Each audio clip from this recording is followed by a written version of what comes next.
Welcome back to another Sales Hacker webinar. This one sponsored by Thnks. It's my pleasure to be joined by Todd Caponi and Brandan Kamm today. Luckily, we brought on two people that are a lot more successful and a longer sales tenure than myself. So I'm going to let them do the majority of the talking today. We want to keep this super conversational and have you guys, be a part of it as much as us. So please feel free to ask questions. A few housekeeping items to start with. Feel free to put your name, title, where you're from in the chat. We love to interact with you guys that way. And, we're really here to talk about, transparency. And we want to leave you with tips on how to bring transparency into your sales process. So that's going to be part of, what we leave here today with is 3 tactical steps in which you can really bring back to your own career and place of work. Without further ado, I guess, let's just get right into some introductions. Todd, over to you. Yeah. So, hey, everybody, Todd Caponi here. I'm what I guess I call a behavioral science nerd. But my previous life, I was the chief revenue officer of a company called Power Reviews here in Chicago, which is where I'm based. Before that, I was on the sales leadership team at ExactTarget through their IPO and sale to Salesforce. But we're going to talk about this in a couple of minutes, but something happened while I was at Power Reviews that my wife still looks at me cross-eyed about it, caused me to quit my job. And I wrote the book, The Transparency Sale. So obviously I have a little bit of a bias around transparency that we'll talk about today. That's awesome. We can't wait to dive into it. Brandan, yourself? Sure. Hey guys, I'm Brandan Kamm. I am the CEO and co-founder of Thnks. It's an application and platform to be able to send small gestures of appreciation to clients, prospects, whoever you're working with. I think that's become even more important in the current environment where we don't have as many chances to build relationships. And so I'll be kind of following in Todd's footsteps here as he talks about transparency. And I think, gratitude and personalization and relationship building is so important and part of that process. And hopefully I can shed some light on ways that you can put that into your own process. Yeah, and I think now's the time, right? We're seeing it across the world. Every sales rep's going through a lot of the similar struggles, I imagine. So this timing couldn't be better for this webinar, and we're stoked to have you both here. Just a couple, things to go over. Again, this is going to be recorded, so if you have to jump off, don't worry about it. We'll send it over to you. It should be either today or tomorrow. We had 800 register for this webinar, so a lot of eyeballs on the two of you guys. So why don't we just dive right into it? I'm kind of just going to lead this question off and see where it sticks. Todd, how does the current environment really impact the trusting process through sales right now? Well, I mean, that's a deep one. First of all, I think we all need to understand, let me take a step back. So sales empathy, right? Like sales empathy is such an overused term, right? And it's like this fluffy, we have to have empathy. But the first thing that I think we should understand is that what does sales empathy really mean? Well, first of all, in this environment, we're all doing the same things as human beings and as buyers. Number one, we've stopped our discretionary spending, of course. Number two is we look at our essentials, so the must-haves, and we go, all right, how do we extend our runway on those? And how do we reduce cost on those? And then the third thing we do is we look at risk and go, all right, how do we minimize risk? And so given all of those things, as buyers, we're doing the exact same things in our businesses. Most of us weren't in these roles last time there was any kind of a recession. And if we were, some of these people that we're selling to weren't even in the workforce. So we're falling back on those things, right? So that's the number one thing to think about. Now, as it relates to transparency, here's number two. If you thought consensus selling was hard, imagine consensus buying when you're now at home and you don't have anybody around to, grab at the water cooler. I don't know if you still have water coolers, but, at the kitchen to try to gather consensus to make a purchase. And so transparency becomes even more important because our brains are actually wired to follow the path of least resistance. And when we hide our flaws and we're not transparent with buyers, what happens? Well, the buyers have to do their own homework because they don't believe you. And so we're giving them more homework, we're giving them more work. And as a result, that's why the status quo wins. That's why our competitors can slide in and their messaging resonates. And so I think leading with transparency and embracing your flaws right now There's some brain science we can talk about in a little bit, but I think at its core, we need to do the homework for our buyers. We need to tell them the pros and the cons and make the buying journey super easy. Otherwise, it doesn't get done, especially with everybody working at home. So obviously, I could probably talk about this for half an hour, but Brandan, what do you think? Well, Todd, I'd be curious actually, how far is too far in terms of showing your vulnerabilities? And I ask because I have 3 small children at home, and I have this line of like professionalism versus like ridiculousness almost, where I used to go and the way I was an expert, right? I'd have my suit and tie on and I'd fly across the country, I'd shake your hand and I'd show you that I was an expert in my business. And now I lose some of that obviously through video and being on Zoom all day. But at the same time, I think I certainly show vulnerability when I have a 6-year-old, in the middle of a meeting come in and knock me across the face with something. And it's cute and we laugh and it actually does sort of help build a relationship. But there's this line and I don't know where it is anymore in terms of like, am I being unprofessional or am I being transparent and just, hey, here's who I am and I want to tell you about my product. But by the way, I got, a kid and a dog in the background too. Yeah. Well, I think there's 2 words there, right? There's transparency and there's authenticity. And oftentimes we blend the 2, but they're really 2 separate things. What you're talking about is truly authentic, right? It's, I'm Brandan, this is my kids, there's screaming going on. Like I've got 3 dogs and 2 cats. It's like, my wife walks around, she's like Dr. Doolittle. There's animals all over the place. They're barking during these meetings all the time. That's authentic. When we say how much is too much, with transparency, that's different. Transparency is, basically being an open book about your products, your services, your technology, whatever it is. And I do want to answer that how far is too far, because that's what happened. When I was at Power Reviews, so Power Reviews, if you don't know, they help retailers and brands collect and display ratings and reviews on their websites. So if you're on crocs.com or Vineyard Vines and you're looking at a product and then you look below it, there's reviews.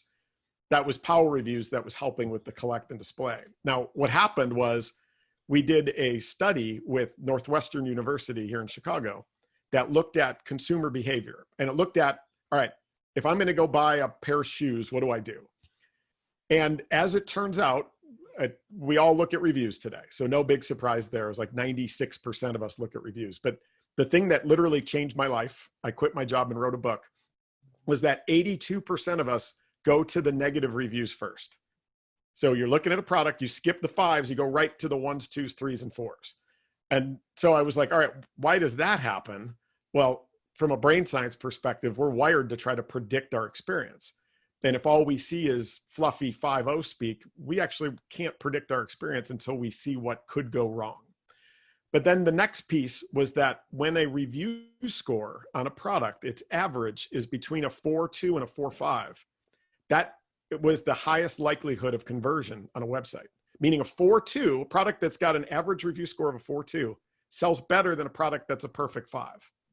And that blew my mind. And I looked at my team and I was like, gosh, we've been pretending as though our products are perfect. We leave it to the buyers to go find out how we're not. What if we started leading with our flaws and presenting ourselves as though we're imperfect? What would happen? And literally magic happened. Win rates went up, sales cycles shrank. We qualified deals in faster that we should win. We qualified deals out faster that we're going to lose anyway. And we made it really, really hard on our competitors. So to circle back around, Brandan, to how far is too far in transparency, that 4.2 to 4.5, again, that's across all product lines. Some skew higher, some skew lower, but you don't want to go, hey, this is why we suck. Like that's too far. But presenting our products as perfect actually pushes buyers away, not only when a website is acting as the salesperson, but when a human is acting as the salesperson, it actually crosses both lines. Yeah, it makes a lot of sense actually, because I think, look, ultimately it comes down to you're trying to build a relationship with someone that requires trust, and you don't trust the 5-star review, right? You trust the 4.8-star review. And it ultimately, I mean, you talked about brain science. There's a study we always reference at Thnks. And it has to do kind of with like personalization and how you can, how do you develop a relationship? It's very easy to say, well, if I have a good relationship, I can be transparent and sell, but sometimes you have 15 minutes to build a relationship, right? So this study, it was in the Journal of Applied Psychology, and it had to do with dinner mints. So Eddie, have you ever been to dinner and you get the little stale mint in your check at the end of it? Oh yeah, the worst. Unless Right. they're The worst. on your way out, you grab a handful, but usually they're terrible. Exactly. So this is what makes the study even more fascinating. If someone left you a mint, if a waitress left you a mint in your little checkbook there at the end, tips actually on average in this study went up 3%. So basically someone said, oh, I got the mint. I guess they kind of rounded up their pennies, right? And then they did a second part of it, which was if you got 2 mints per person, so now you've got double the amount of mints that you don't want, tips actually went up 14%. So now it felt like, wow, someone's giving me a little something extra, right? And then the real crux of the study at the end of the day was if the waiter came and left 2 mints for everybody, left for a second, and then came back to the table and said, hey, here's a few more mints just in case you need them, just because you guys were such a great table, tips went up 23%, right? And it's now you've got a whole ton of mints you don't need or want, right? But it wasn't about the mints, right? It was about that psychology of, wow, that was something for me, and it didn't matter if the meal was good or bad or the service up to that point was good or bad. It was that recency bias combined with the sort of idea of reciprocity and like human beings don't want to owe someone something, right? And so we talk about it in the context of Thnks because, our product's about giving people small gestures of appreciation. I can buy you a coffee or an Uber ride 'cause it's raining or whatever. And that little thing can mean just as much as something bigger because it's about that connection and that relationship and the reason for giving. And I find that fascinating. I think it's very much related to what you're talking about there, Todd, in terms of the science behind all of this. Yeah, that psychology piece is crazy to me. And you guys have dove way deeper into it than I've even ever thought of diving into it. But, going back to transparency, I'd love to just find out like when it starts, when you guys think that optimal starting time is in the sales process. So, we got some SDRs, BDRs on here, AEs, I'm sure some customer success managers. When do we start that transparency? Is it in the cold initial outreach email? Is it once we're doing a discovery call? I'd love to get your thoughts on that, Todd. Yeah, I mean, from a brain science perspective, and there goes the dog barking, if you can hear that, who knew? So that's authentic, I guess. But, when we looking at, my studies were all about how does the correlation between how people buy when there's no salesperson correlate to how they buy when there is. And all signs point to the fact that we are wired as human beings to resist being sold to. Meaning like you walk into a department store and somebody comes up and says, hey, Eddie, can I help you find something? Like, what do you say? No, I'm just looking. It's not like you were outside and you're like, gosh, if that salesperson comes up to me, I better share where I am in the buying journey. Like, no, it's a subconscious resistance to being sold to. And so when we encounter sales messaging, whether it's human to human or on a website, we are inclined not to believe it until we're able to understand the pros and the cons. With that in mind, given again that 82% of us jump to the negative reviews first, that when we lead with our flaws, we actually disarm that brain's, hey, stop selling to me filter, and then everything flows through. And, a couple of examples of that, one of the big ones was literally the first time I tried this in a sales cycle.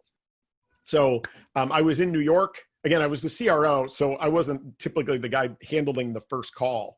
But we had a lead come in at the same time I was in New York from a New York apparel brand.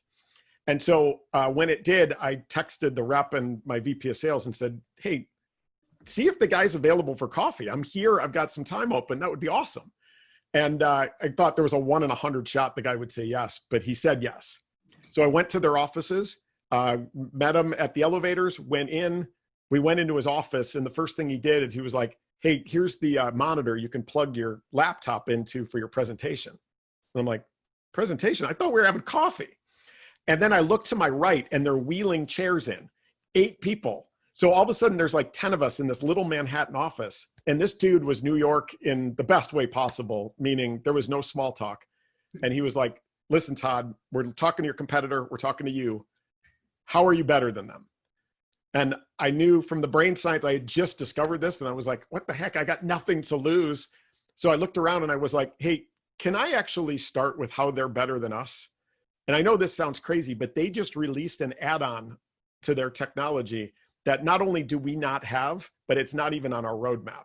And if that's going to be an important consideration to your evaluation, can we talk through that now instead of waiting till the end? Because you're going to invest time, we're going to invest time. You could actually see them disarm. We had the conversation. We then, they decided that it was not important. We then talked about ourselves. It was not we, meaning me. They kicked everybody. This guy kicked everybody out of the office 15 minutes later and literally showed me his budget, which I'd never had a buyer do in the history of sales.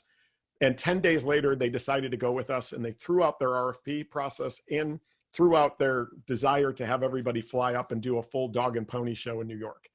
And that was the first time I tried it. So the bottom line there is we helped them do their homework, but also disarmed their resistance to influence by leading with it. And I'm telling you, for anybody that's listening in here that's interviewing, like you're interviewing for a job, I think there's a perfect opportunity to do it then too. I just coached a rep who didn't have the requisite experience on his resume that the job was requiring. The job required 5 years of SaaS tech experience. He didn't have it. And so I coached him to actually lead the discussion with, hey, listen, before we get too far, I don't have 5 years of SaaS tech experience, but can we vet that out? Because here's why I think this is perfect for me. But if that's going to be the criteria, let's just get it out now. 2 days later, the guy had an offer against 5 other people that had the requisite experience. So I'm telling you, this transparency, when you lead with it, don't wait, lead with it. It disarms and then makes every positive that you talk about go through, right through. There's no filter, and you end up with quicker decisions and higher win rates. Todd, I think there's a corollary there too, in the not being scared to say no, right? And it happens a lot, especially if you're selling to big enterprises and they'll ask you to customize this or can you do that? And there's a tendency, especially if you're in sales, to say yes, or well, let me check with my product team and maybe. And sometimes it's better to just say no, and that's okay, because we're really, really good at this thing that we do. So we don't do that because that's not our thing. We're going to just be the best at this. And if you need that, I'm your guy, right? You don't have to be everything to everybody. Yeah, I'll add something on that. So let's talk about something that everybody can relate to, and that's going to IKEA, right? Like IKEA is a freaking nightmare. You can't find what you're looking for. When you do, there's no salesperson around. You got to write down the code yourself because you're going down to the warehouse yourself to pick it off of a shelf. It weighs 2 tons, put it onto a cart that doesn't have brakes. You're going to jam it into the back of your car, Tetris style, drive home with injuries, get the box open. There's 150 parts and no words on the instructions. You F-bomb your way through it. You get a little endorphin rush and you're like, gosh, we should have bought the end tables with this bedroom set. But the bottom line here is that IKEA tells the world essentially, hey, we're going to suck at those things so we can be great at giving you modern Scandinavian design furniture that you didn't pay much for. And if somebody walks in and says, hey, listen, I need a feng shui bedroom and I need you to assemble it and deliver it and put it in, they'll be like, cool, room and boards down the street. There's a Macy's, there's a Crate and Barrel, go there. And that's what I'm imploring everybody to think about, is to embrace what you're not going to be good at, what you're giving up to be great at your core. What is your modern Scandinavian design furniture you didn't pay much for? And what is your find it, pick it, pack it, jam it, assemble it?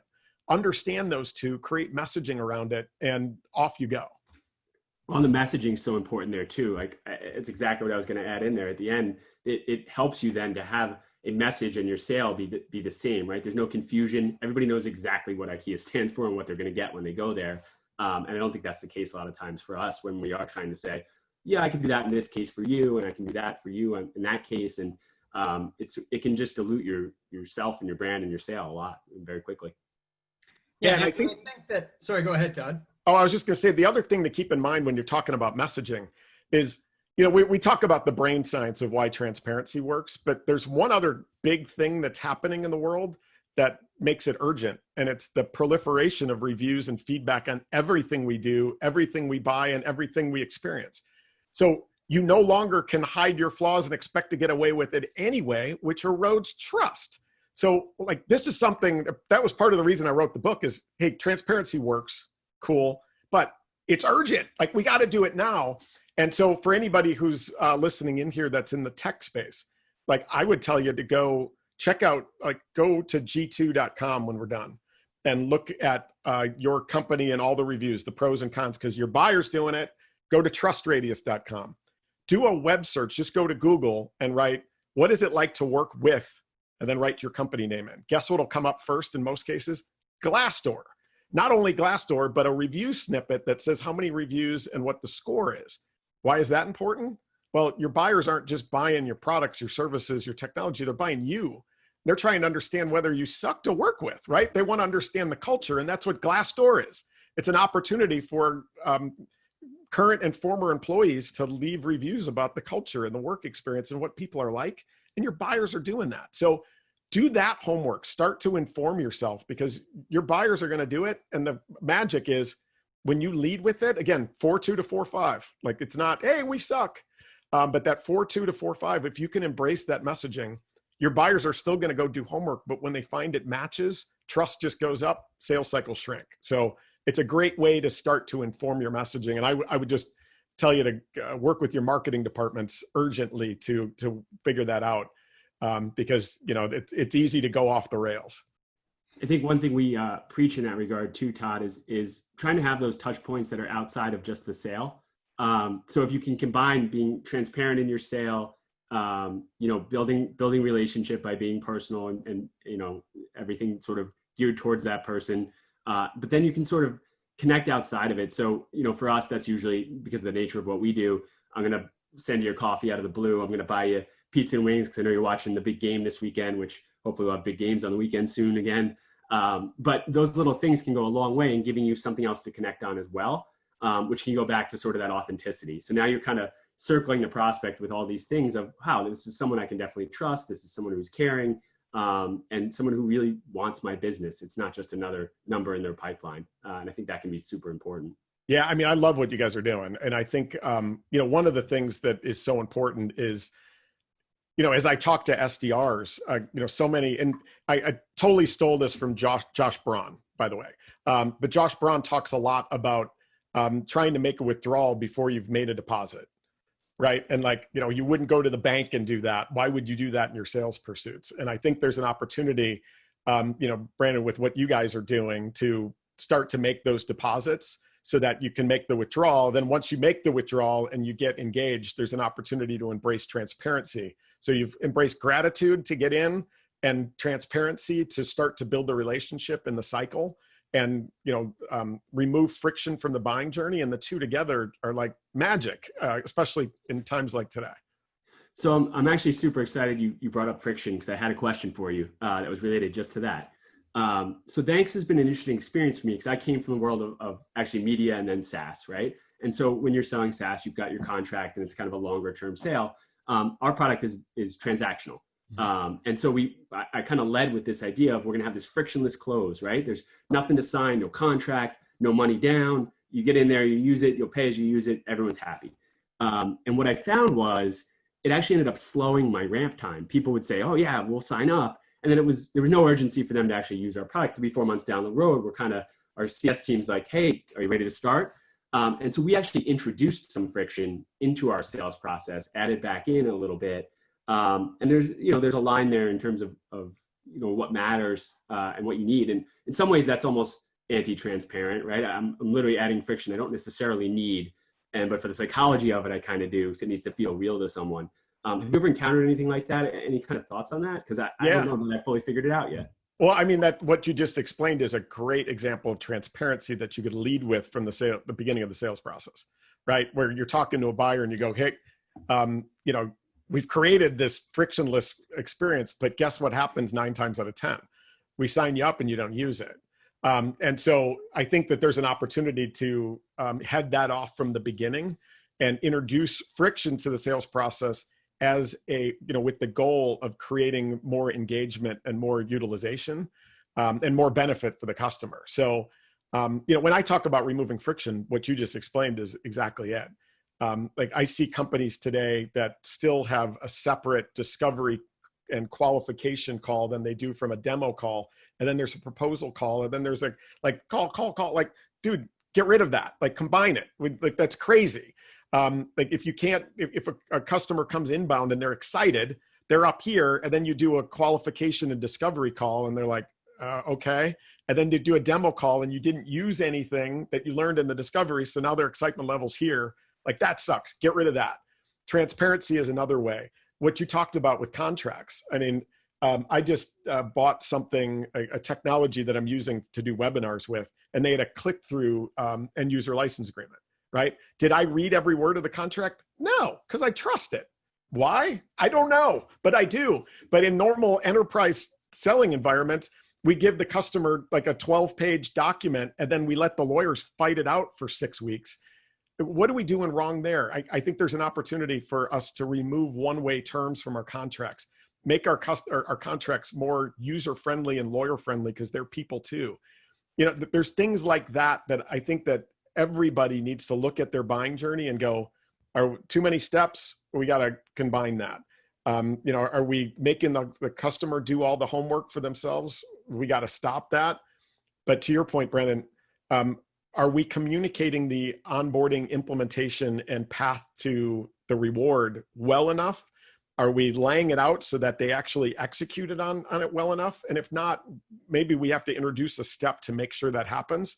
But if it does lead to that end goal, it's not friction. It's actually leading to the goal that they want. So I think that, to your point, there's ways to do it where it doesn't come across as friction.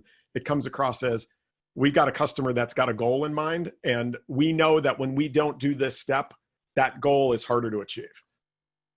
Yeah, I think that's bang on. And I'm curious, and some of the questions that are coming in here are similar to mine, the difference between inbound and outbound. So Todd, like you said, you got a guy come in that wants your product. Is that a different sales cycle than the person that you're prospecting? I know you mentioned the discovery call. At Replays, we see it all the time. People will do a minute or two discovery and then word vomit their demo. And it's like, you don't even know what they want to see yet, because you don't know what their pain points are. So would love to get your guys' thoughts on, inbound versus outbound, and, how can you build that transparency on an outbound call on the first one, for example? Yeah, Brandan, you want to go first, or should I? Yeah, look, I think a lot of it is sort of what you had initially kind of discussed there, in that you can actually lead with not necessarily the negative, right? But here's what we aren't, right? So we go into this a lot because people think of, they want to use swag, right? In sort of the world that I'm in. We don't do swag. It's not our thing. We don't want to send squeeze balls and keychains and things. And that's fine. There's places you can do that. So in a similar way, we'll kind of lead with discovery for them, right? So I'm not going to ask you what you want, because I already know you may want this, and that's not going to be me. So I think it's important, again, to just be open and honest about that, rather than saying, man, I'm just going to do whatever I can to close this, because you're just going to end up with an unhappy buyer anyway if you do that. Yeah, I totally agree. The way that we always thought about it in the organizations I ran was, first of all, we practiced something called extreme firmographic and demographic focus, meaning we focused on certain verticals, certain company sizes, and then certain individuals within those. And we knew that if it was an inbound and it fit those criteria, we really didn't need to do much discovery. We could see from the outside that, hey, it's this kind of company size. And based on the fact that we already work with 100 companies that are like them, we can probably predict what issues they've got. And so I'm going to blow your mind here, but here's the way that I think about this. I don't know if any of you are fans of reality makeover TV shows, but they follow a choreography that we literally imparted across our sales organizations. And what's that choreography? Well, let's take Queer Eye on Netflix. So Queer Eye is, by the way, if you haven't watched it, go to Netflix when we're done, end of the day, watch the first episode of season 1, and you will be crying your eyes out. Like, I'm telling you, it's fantastic. But these reality makeover TV shows, essentially all of them are, there's an individual there that realizes they have a problem, right? And so Queer Eye is a show where they make over somebody. And so this guy, applied, or let one of his friends apply for him. These guys show up, and what do? Well, they do a quick alignment, right? Around, hey, why are you giving time to us? Right? And that happens inbound or outbound. Like, why are you even talking to me still? Understand why, what they see to be the issues. And a Queer Eye, they go into an immediate disarming where they're totally authentic. If you ever see the show, it's the Fab Five that run around trying on clothes, and they're hilarious. But immediately, what do? They point out issues with this individual in their organization that they didn't know they had, this individual had. So, Tom Jackson on episode 1 talks about the fact that he's overweight and he needs a haircut and all this. And they immediately go into his closet and see he's got rosacea. So his skin color is really red. and all of his clothes are red. And they're like, hey, listen, your clothes don't conform to your skin condition. Like, we need different colors. And then the one guy looks at his toes and says, man, like, no wonder you can't get the ladies. Your toenails, you could climb a tree with those things, right? But the point being that in our cases, it's not like we're Zoom bombing people or barging into conference rooms presenting our stuff, right? In every case, these people have volunteered to spend some time with you. I think if you know your companies that you're good with, you can have a quick conversation around like, hey, why are you investing time with me? And then take what they say, match it up against the benefits that you deliver to 100 other companies, and which ones are the ones that are missing. We'll lead with those and go, hey, you didn't mention these two, and we see it with companies like yours all the time. And you go into your presentation that way, it becomes highly customized, it becomes emotional, and then backed up with logic, you end up with telling a story that puts the participant as the star instead of it being what I used to joke is we all over the customer. Nobody wants that.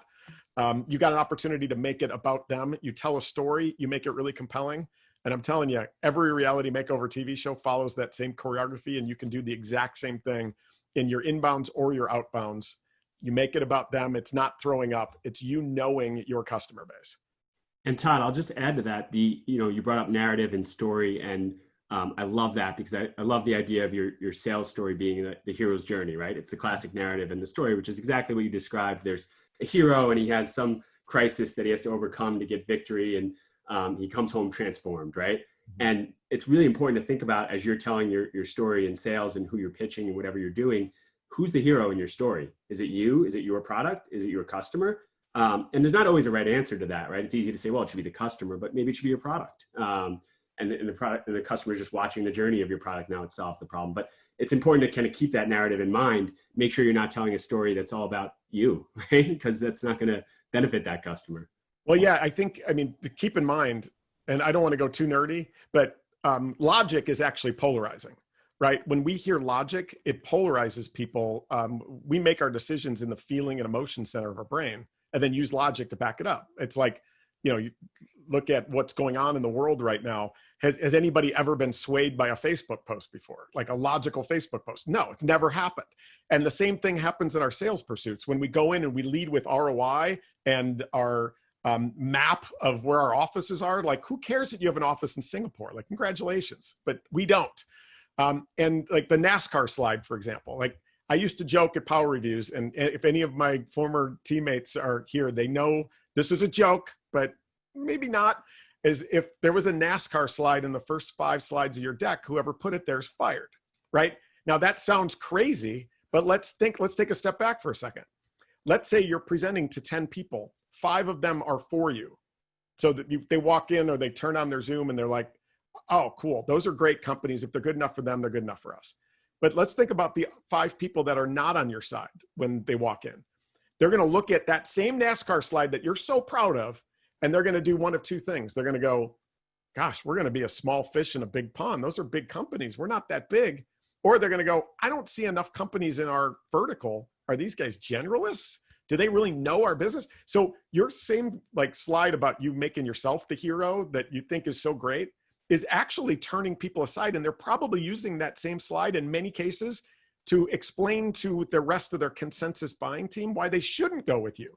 So you got to be really, really careful with the logic, because logic is polarizing. Your ROI is polarizing. Your awards. I worked with one company that was in the antivirus space, and they had on their slide, we were the 2018 antivirus solution of the year.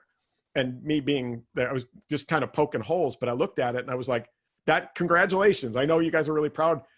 Could you tell me who won in 2019? Because I probably should be talking to them, because clearly you guys didn't win it in 2019, right? And so they're just like, crap. Well, those people are in your consensus buying, right? And so you just got to be careful with your logic. Tell stories, follow that choreography, make your customer the hero, not you. And you're going to find that you've got a lot quicker path to the kind of results that you're looking for. Yeah, and I think as everyone's going into their PowerPoint slide right now and deleting that slide, it's so important that you have all your internal teams on one page, right? So when you're looking at a company that you want to target, you should know hyper-focused exactly what that company is based on all of your other customers. And, I talk about a lot of the time about using your current customers to make and help you make your next sale. So whether it be, not showing that slide necessarily, but finding out who it is, that 100 list of customers that are exactly like this company. Maybe not a competitor, but size, employee count, revenue, all those kind of things. That really helps in the transparency process because you already know, like you said, Todd, exactly what they're looking for. Now you just need to provide it to them. Yep. Yeah, and, exactly. Another question that's come up multiple times here is, email prospecting. So in this time of, COVID and whatnot, a lot of people have turned to email. I know phones a lot of the time are going to business phones. They might not get rerouted. So how do you kind of build that transparency aspect through email? And what would that look like? I guess we can start with you, Brandan, on that one, what your suggestion would be there. Yeah, I think my big pet peeve that I just have to get out is please don't start with, I hope this email finds you well. Yeah, I can't take it. And I know it's hard, right? You want to kind of soften it up and not get right into it. But you're doing that for yourself, right? That's not being transparent. That's not being authentic. That's just, I'm a little more comfortable if I have this soft opener here versus kind of getting to what I'm trying to get to. Look, it's hard. Email obviously can be a numbers game, especially if you're kind of cold emailing. And so you don't necessarily want to take the time to personalize every single one of those. But if you're going to use some sort of automated marketing, it goes back to that targeting, right? And making sure that what you're sending actually makes sense because everyone's overloaded with email, right? I think it's something like 50% of all emails deleted within like 4 minutes of it being received. Spam filters these days catch a lot more stuff. There's a sort of level of qualification again that actually doesn't seem to happen a lot of times when it comes to email. Look, it's faceless, right? So what can you do to kind of separate that out and make yourself really stand out? Again, for me, I go back to the idea of sort of personalization, reciprocity, social proof. So sort of related to what we were just talking about, right? There's other things that are, here's how other people do it. And why I wanted to talk to you, right? So I think giving that why can be a big, powerful reason to put right in the email. This is why I think we should be talking. Yeah, I think I totally agree with you. I was especially with the hope this finds you well. That drives me nuts. So look, a couple of things to keep in mind. As you move up in your career, you get more email every day. All right. So for me, I went from rep to director to VP to, CRO. As a CRO, I was getting 100 to 150 emails per day. And I had 30 to 35 meetings per week. Like that was my life. I checked my emails on my train ride home from downtown Chicago every day. A couple of things here. Number one, this is big, so listen up. Subject line doesn't matter. Remember that every inbox that you have, every inbox I have, my Outlook, my Gmail, my phone, has a preview of the first 10 words, right? Are we optimizing those? And I think the answer to that is no. I have a page, I took a screenshot and put it in the book that showed that out of about 30 emails in a row, about 25 of them started with the words, I wanted to, right? I wanted to see if you had time. I wanted to reach out. I wanted to see if you got my last note. And so those get a select all delete immediately. And here's why.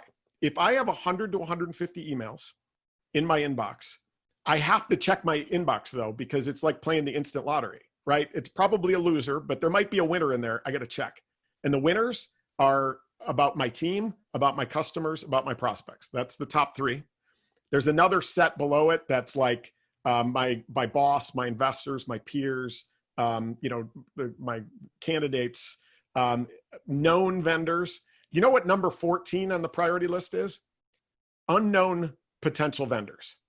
All right. So when I look at an inbox, my priorities, my team, my customers, my prospects, I'm looking and going, which ones of these have to do with that? And I'm looking at the preview of the first 10 words to decide which ones are. Is this email here to help me or is it here to sell me? If it's here to help me, it likely gets opened. And so my advice to you is be a giver, make it evident in the first 10 words, and make the priority my team, my customers, my prospects. And what I mean by that is when I see the I wanted tos, I used to just select all and delete because I had to. I had to. I can't reply to each one because every time I go not interested, it would earn me another 3 emails about but other companies have said they weren't interested too. Like, oh, crap. All right, what did I get myself into? So like, I can't reply to them. I have to delete them. But here's an example of one that I had got that really stood out. We had just placed roles on our website for SDR positions. Again, I was in Chicago. So we put it on the website. About 2 days later, a company sends me an email saying, here is an SDR salary study for what SDRs are making in the Chicago market. Now, in a sea of white noise of I wanted tos, that one pokes out. It was customized. It was personal. It was valuable. They obviously did their homework and they were giving me value. I opened it up and that's exactly what it was. It was a salary study of what SDRs are making in the Chicago market. I opened it. I used it. They had deposited in my bank account, right? 2 weeks later, they did something very similar. After the quarter ended, they sent me a template CROs are using to prepare for their board meetings. And it was just used to, it was like, Todd, here is a CRO board deck template to save you time preparing for your board meeting. I open it up. It's like, hey, quarter just ended. Hope this helps. I'm like, who are these guys? I love them. And when they actually reached out to, make the withdrawal, they were first on the list to get it. So maybe you spend a little bit more time, as Brandan said, customizing, personalizing, be a giver, but that time investment that you make, I promise you will pay itself back on the back end. Less messages that are more personalized and valuable. Get rid of the I's and the we's from the beginnings of your emails. Transparency probably has to come later. I don't see you like just going, hey, this is why we suck. Don't do that. But lead with personalized value, get rid of the I's and we's, be a giver. And I think you're going to see some huge ROI on that really, really quick.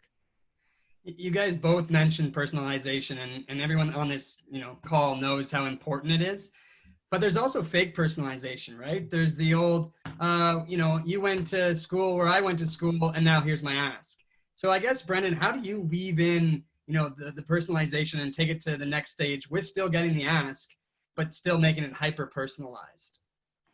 So I think sometimes we confuse personalization with the idea that I need to know everything about you, or to your point, that's kind of the cliche. Well, we went to school together, so now let me ask you if I can get a meeting, right? It can be more a relevancy thing, right? Like, so I'll send someone breakfast because I know they have a big day, right? So, hey, I know you're super busy. I thought I'd send you breakfast today. I know you've got that big meeting. Was wondering if I could grab 15 minutes of your time before then, right? So it can be something happening in the world, right? It can be it sort of depends on the situation, but it really doesn't need to be like, you can't pretend we're best friends, right? It's just, look, this is something I thought of that I thought you would find interesting, right? Here's this piece of information, here's this video, here's this, sort of what Todd was talking about in terms of add some value, right? And personalization is just another way of saying like add something that makes it feel like you just care a little bit about me and you're not just trying to sell your thing. And it's okay to be, again, transparent and say, I'm selling you something, but I'm not just selling you and 10,000 other people. I'm selling you because I think it would really benefit you.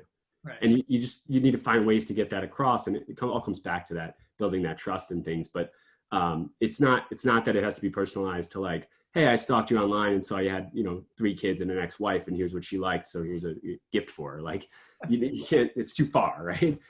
It doesn't need to be that. It really just is a matter of saying, hey, I'm pretty thoughtful here. I know you've got a team of 10 people. I thought I'd, send over a pizza party for Friday afternoon for you guys. Things like that. Love that.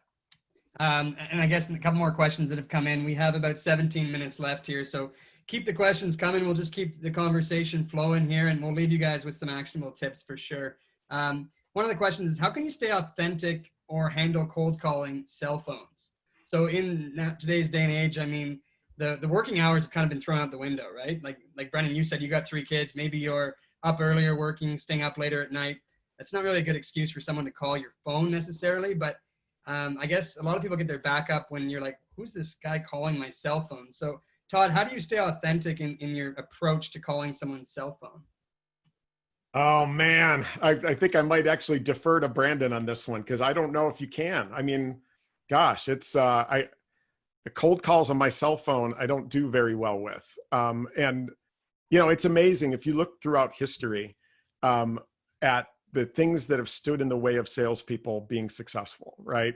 There was a woman back in the 70s that invented caller ID. And everybody thought the caller ID would be the killer of cold calling, right? Because cold calling didn't really start until the 1960s. And then the 70s, it was invented. It didn't become mainstream until the 90s, as did voicemail. And then we got to email, and email became everything, right? So calling cell phones, to me, be real careful. But I think that there's an opportunity that you should think about, whether it's cell phones or regular phones, and it's using voicemail again. What happened with me is, I'd get 100 to 150 emails, but you know how many voicemails I'd get? 3, 4 maybe? And out of those, 75% were recruiters that wanted to help me, hire people. And so, and most of them, their voicemails, it sounded exactly the same, right? It was just like, I'm working with a candidate here in Chicago that would be like, all right, dude. And the next one, it sounded exactly the same. My point is, we don't get as many voicemails as we get emails. So leave a voicemail, but then think about your voicemail the same way we just explained leaving an email, which is be a giver. Teach me something, right? Get to the point, teach me something, lead with it, make it personalized and valuable. And I think it's going to stand out. Now, did I always listen to the voicemails? No, but they all got transcribed and sent to me as an email. And those are the ones that got opened. Like, I always wanted to see who left me a voicemail. So I think there's an opportunity cell phone versus office phone aside, to start going back to some of the things that used to work, which is voicemails, because we don't get many of them. Keep those personalized and valuable. And I think that that's still a good way to go. If you're going to call somebody's cell phone, you might get their voicemail. Leave a personalized, valuable one that, be a giver. And I think that could help. Todd, I think actually a really fascinating point there, because I've certainly put myself in the bucket of like, don't bother with leaving a voicemail. But with the rise of transcription, you're right. I always kind of take a peek at who. So leave that voicemail, speak slowly and clearly, and Yes. you get that transcription in. That's actually really interesting. And the other thing I think I would add there is there's still a lot of people who have a gatekeeper, right? An executive assistant or someone who kind of sits in front of them. I think too often people view that as a gate to get beyond. But if you stop and you develop a relationship with the gatekeeper, that can pay dividends 100 times over. So don't be so eager to get past that person who's, holding the schedule or preventing you from kind of getting through. Develop that relationship, right? It might take a little more time, but that's generally someone who's really got the ear, the calendar, everything of that person who's ultimately the decision maker. And just don't forget that. It's very easy to kind of dismiss that relationship. Yeah, I love that. We got another question from a Thnks user, actually, Brandan. And, he shows gratitude a lot of the time before the decision, but he's curious as to, how to show it after. And it's not like a thank you dinnerman. It's more of like as he puts it, extra chips for the guac when you sit down. So he's curious to get our thoughts on that. I'll defer to you guys on that one. I do think, look, it's important if you're dealing in the world of giving and gratitude, it's great, but you have to be very careful before you've kind of made a sale that you're not inappropriately giving, right? It can't be a large value amount. It can't be something would feel like it would be influencing some decision, right? It's just meant to be that nice gesture. Once you've closed the deal, I think you've got a little more leeway there. I think it's actually an opportunity to learn a little bit more about that person. Because now you're in that stage of, this is someone I want to add to my network, right? So relationships don't stop with the sale. Even if you're passing that on to a customer success or account management team, that's when you're going to, at your next job, you may call or you may ask them for that referral, right? So super important to keep that relationship. And I think this is the point where it gets a little more, you're in that honeymoon phase of you've just closed that deal. Here's the time I can get real personal, right? And I can ask a question or two and, hey, I'd love to get you dinner or that, what's your favorite scotch or whatever it might be. I don't think I try not to think ever in terms of sort of value and think more in terms of like, at least not monetary value, right? It's value to the person. People send someone like a movie rental or something for Friday night. It's like $3, right? But it's that I was thinking about you kind of thought. And maybe you add the bottle of wine to that when you've closed the deal, right?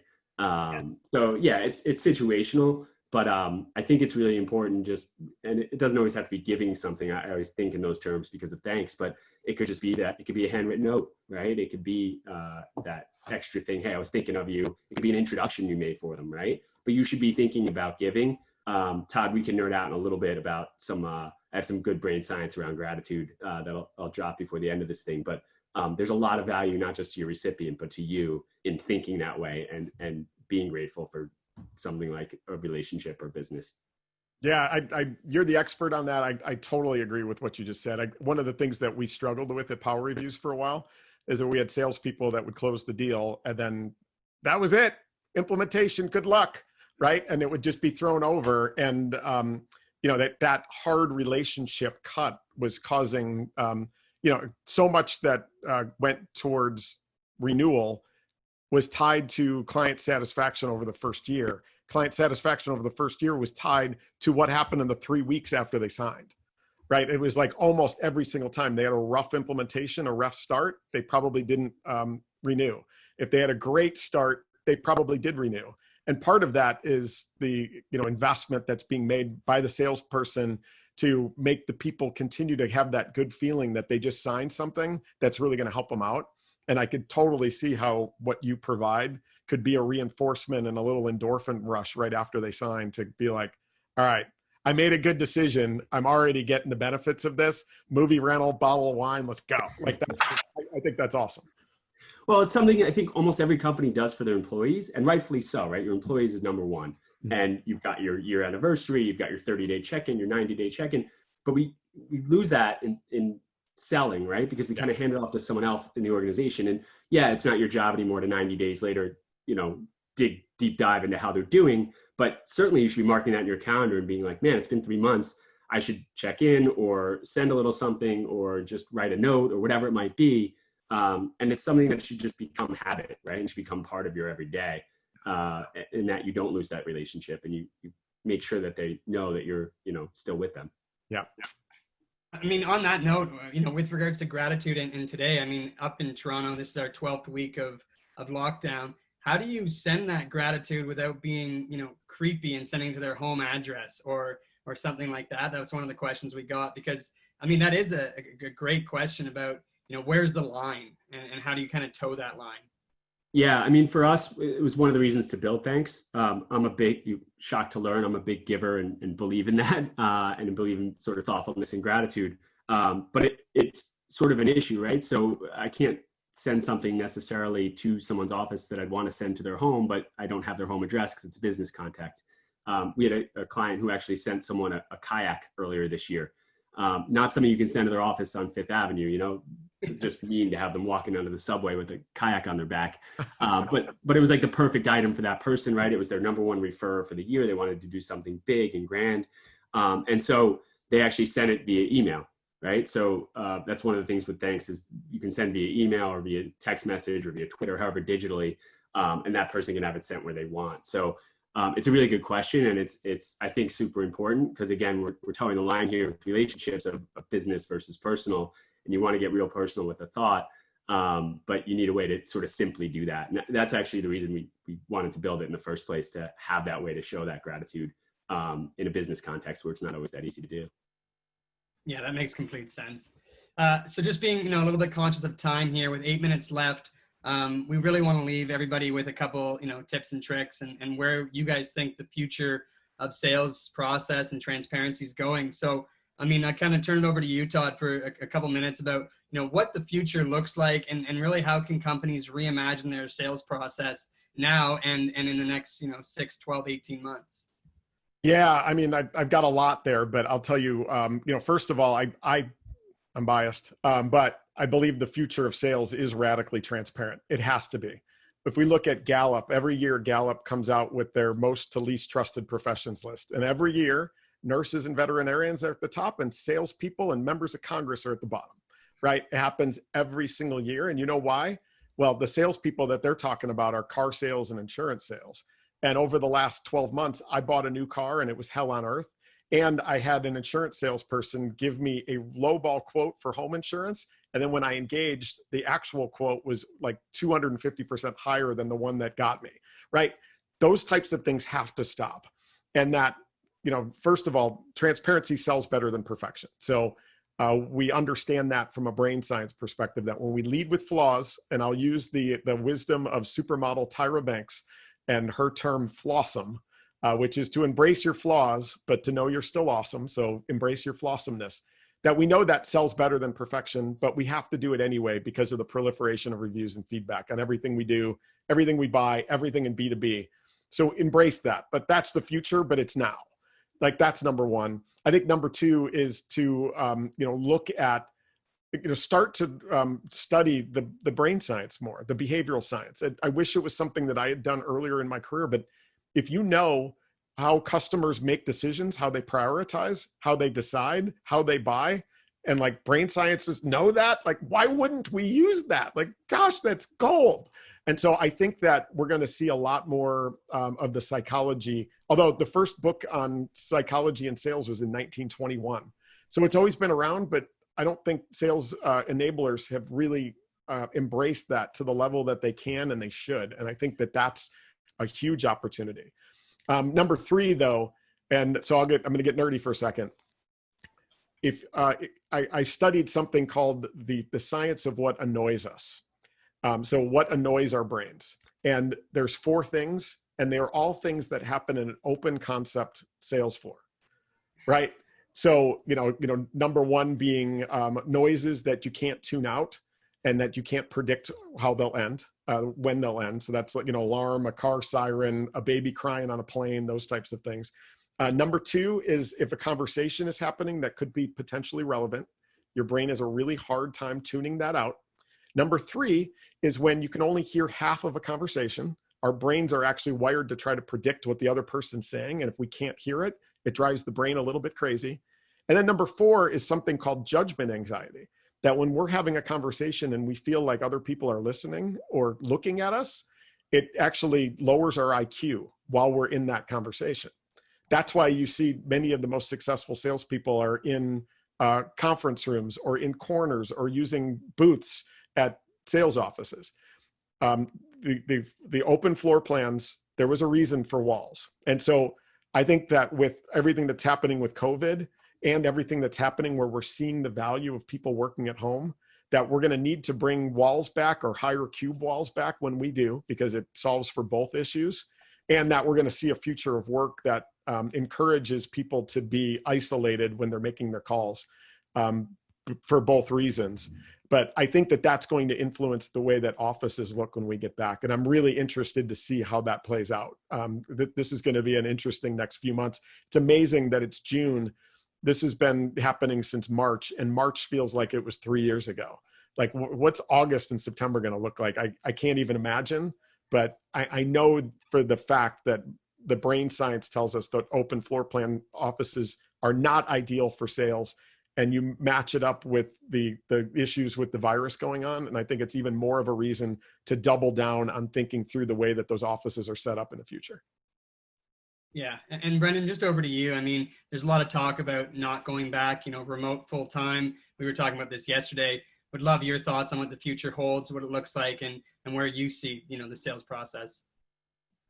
Yeah, no, look, I think you're right. We have to be prepared for the idea that the old school traditional sales of I'm going to walk in and shake your hand and sit with you face to face is going to go away. And that's difficult. I mean, it's tough to follow Todd when he quotes Tyra Banks. I don't know how I can top that, but I think you lose a little there. Todd, you talked about the brain science and psychology, and a lot of what we rely on is that face to face and reading the room and being able to mirror and all these kind of traditional old sales tactics that suddenly are out the window, right? So I think Todd is 100% right that you really need to focus on and think about and study a little bit the psychology and the science, because you're not going to have that innate sort of understanding that you might not even realize you have right now by being in a room with someone. And I think the last thing I would add is just, it's not just about that science of the other person. It's about the science of your own psychology and your own brain. I obviously, as I mentioned, sort of filter that through the idea of gratitude. And there's all these studies that show the benefits of being grateful and really, not just viewing this as a task, but a real relationship and something that you're grateful to have their business for. It's going to have just so many dividends for you. I mean, There's a study that showed someone who takes a gratitude journal, which literally they were just instructed in the study, just keep a piece of paper and count your blessings. That was the only direction they got, count your blessings. So the results from it, I have it up here. 16% had fewer physical symptoms. So they actually had an improved immune system response, which is pretty amazing, right? This is all just because of your brain. 19% spent more time exercising, 10% had less physical pain, 8% had more sleep, and 25% increased quality of sleep. And that was just over a 3-month period of writing down your blessings every single day, right? I mean, it's just amazing what it can do for you to really take that moment, especially in this day and age with, the social media and everything just inundating you with this negative messaging. Take a minute in your professional and personal life, but professional life, it's easy to just think of it as a job, but if you can be grateful for what you're getting out of that, it can make all the difference for you. That's awesome. Well, guys, really appreciate you jumping on. We got to thank Sales Hacker for hosting it, and thanks for sponsoring it. Brandan, Todd, Brandan, great to chat with you guys. Again, I'm Eddie Bakiai. We got Brandan Kamm from Thnks. Todd Caponi, go buy his book. You're going to want to read that. Now is about authenticity and transparency. Follow us, connect with us on LinkedIn. Happy to continue the conversation. Guys, thanks again. Thank you.